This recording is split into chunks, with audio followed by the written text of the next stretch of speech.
Today we are going to be talking about NFTs and why people are hating and loving it. So grab your supplies and come sketch with me as we talk about what the heck an NFT is and why it's so popular. Hello everybody, and welcome back to Another Life Worth Living. Now, if you're anything like me, you probably have never heard of it up until like a week ago, and I did some intensive research to understand just why everyone is talking about it, and let's get into the details. Just a quick disclaimer, if you want to jump ahead into any specific section, I do have the timestamps in the description below. So what is an NFT? It stands for a non-fungible token, and it's a digital file with a unique identity verified by a blockchain. Now, the blockchain they use is called Ethereum, just in case anyone is wondering. So basically, artists are selling their work with cryptocurrency, also have been thrown around and known as crypto art. So why is NFT booming? Digital artists now have a platform basically to earn money and make a living literally for life. And it's not just like commissions. It's more in the sense of like a traditional art auction where people bid to own a piece of art. So now digital art can be bought and sold in terms of the rights of ownership, just like a physical piece. And this actually started back in 2017, but with the big C taking over the world last year, things started to blow up, and NFT was one of them. So in a time where people were struggling, it was a pretty easy way for them to bring in cash and keep their families afloat. But one particular artist that has kind of sparked the talk that I've heard of is Beeple. He actually sold one of his digital pieces called The First 5,000, and that piece sold for $69 million, guy. That is that's a lot of money. And it actually made him one of the top 3 living artists according to traditional auction houses. And you would think everyone would be happy for him and NFT would be raging, but what is the problem with NFT? The problem with NFT is the carbon footprint it leaves. NFT uses an algorithm known as POW, or proof of work. This allows information to be stored in a distributed, decentralized manner across many nodes in a network, aka the internet. Okay, so now I want to talk about some stats, and the problem with is nobody really knows about these stats, and it's very non-transparent when using these websites, so a lot of artists don't know the impact they're putting on the environment. But here are some of the shocking ones that I have found. A single Ethereum transaction for NFT uses 35 kilowatts. This is about 4 days of an average household electrical use for one transaction. That's crazy. And the average between all NFT websites, the average is about 84 kilowatts, because not every website does their things equally, I guess. So to sum up, 84 kilowatts is an entire month of energy for a single person household.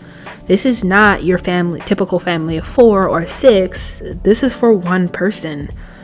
So some of the things I can talk about is these stats and the carbon footprint it leaves. So a single edition NFT is about 1 month of energy usage.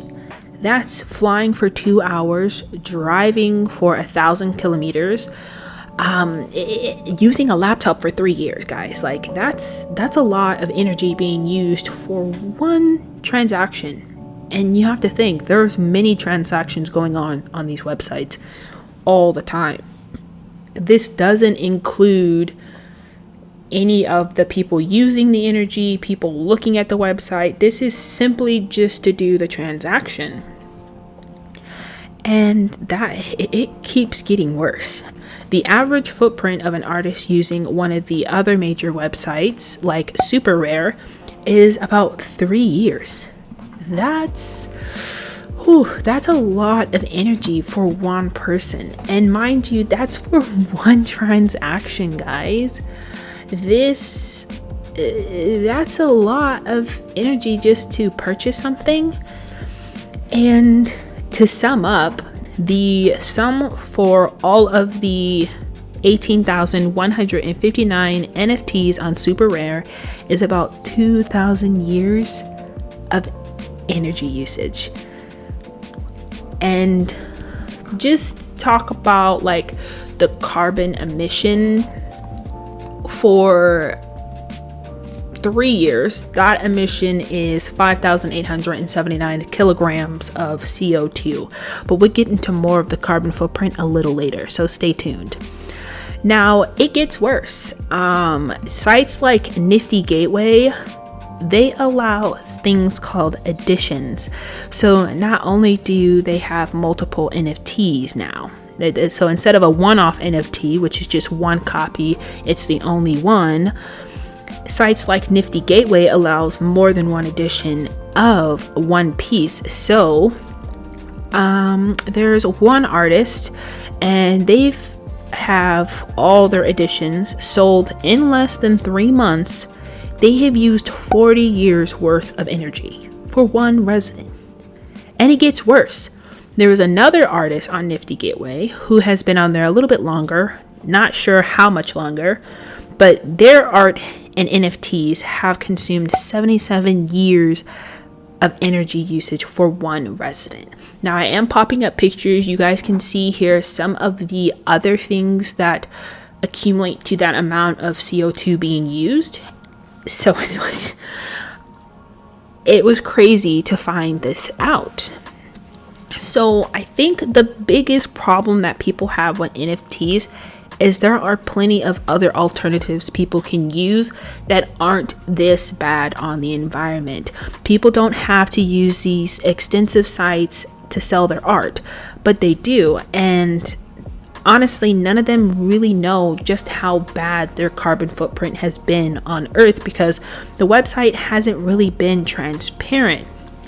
So, as a food for thought, one artist had an impact of 100 tons. No, not tons. They had an impact of 100 tons of carbon from their NFTs for one artist. To put that into perspective, the annual per capita carbon footprint of all US and Europe industry trade and imported goods is 10 tons of carbon for a whole year. That's 10 years for all of trade in US and Europe for the impact of one artist. There's thousands of artists, hundreds of thousands of artists. Who knows how many artists are on these sites? I don't have that information, but I only can compare it for one. Now, my thoughts on NFT is that they're not that great for the environment, and clearly, since there are alternatives, I think websites should make it a little bit more clear of them. If people had that choice, knowing their impact on using a site, I think they would pick the better sites, the better alternatives, and that would force all of the websites to change for the better. But that is it for this video, guys. Please leave your thoughts down below. I really want to hear how other people think about it. Now, I don't think it's the worst thing in the world. I think NFT as a whole, in terms of selling your digital works online as like the whole, like a traditional art auction, I think that's a great idea, but they need to come up and make it better for the environment, because that's a lot. But definitely comment down below your thoughts and let me know what you guys think. To me, it's just absolutely bonkers. Like, it's bonkers to think that one person wouldn't even know their economic impact for selling their artwork because websites aren't giving transparency. But I hope you guys liked this video. It was very interesting to make. I have been just dying to know what it was, and I'm sure there's lots of artists out there who also want to know. So again, let me know your thoughts because I am really wanting to see a discussion. Let's not be negative, let's not argue, but let's put our thoughts down there and be nice. Bye.